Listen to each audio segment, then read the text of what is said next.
同埋最近嘅一啲嘅關於房屋政策啲論文咧集結成書。咁當然裏邊亦都有啲調查研究，唔係純粹係寫作，而且係有啲研究。咁其實歸結咩問題咧？就我哋睇翻幾十年嚟，即係我哋作為一個即係壓力團體關注房屋政策嘅團體咧，其實發覺歷史係好多重複嘅地方㗎，阿文，係嘛？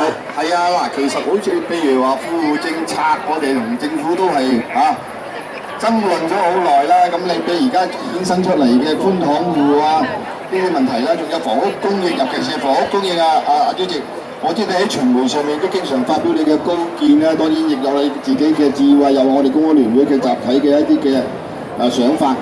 咁但係咧，想問一個問題，點解我哋啲隊係越嚟越長嘅咧？係輪候公屋啊！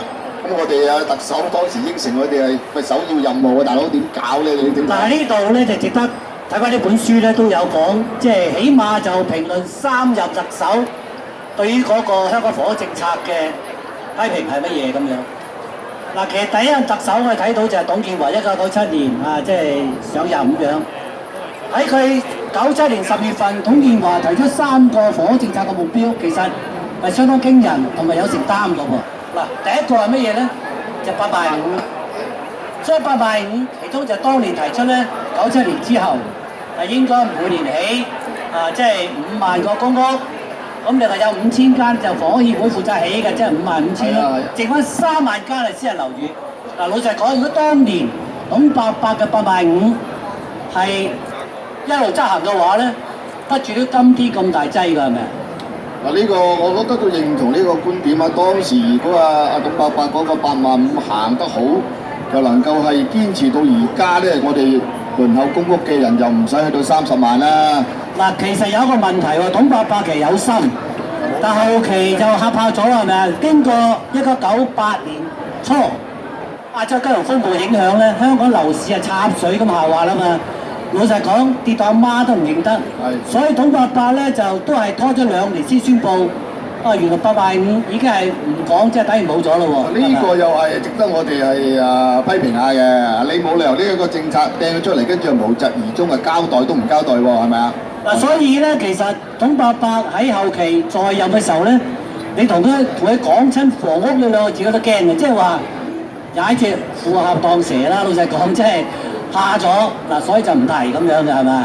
係啊，呢個係一個真係一個令人哋詬病嘅問題。不過咧，其實我個人有一個觀點都係向阿黃生學習嘅啫，黃生都講過嘅。喂，其實你呢個私人市場，我哋點樣控制佢咧嚇？即係我哋公營房屋供應 OK 㗎，肯定啊！你政府定咗房委會要落實，不過問題就講極都唔落實啦。而家又真係大件事。但係私人樓宇嘅供應咧，資本主義喎，大佬自由市場喎，你唔係話起就起，咁呢個都係一個問題嚟嘅噃。繼續可以講下董生先啦，即係由於雖然間佢係即係。聽到房2個字咧，後期都驚咗，都唔再講啦咁樣。咁所以你都睇翻咧，至到即係2002年董生嘅即係任期內嘅尾聲，差唔多落台之前咧，其實咧當年就個房屋局長就係孫明揚即係阿孫公當年就提咗咩問題咧？就提出9招，其中第一個就話無限期停售居屋，又無限期停售公屋，又無限期停建居屋。唔單止喎，最大劑就係將我哋歷來嘅喺長遠房屋策略提到政府承諾嘅每年係興建85000個公私營房屋單位咧，係冇咗居屋。嗱，私人樓正如有文生你講嘅大縮水啦，因為起多啲係蝕多啲，邊個起啊？咁所以私人樓喺嗰陣時開始咧係已經係減慢咗，甚至唔起咁多啦。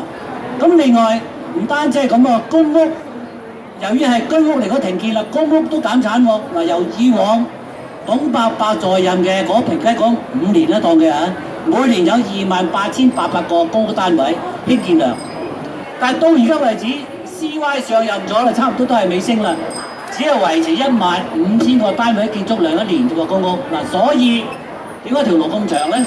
亦都係呢個原因㗎嘛。係啊。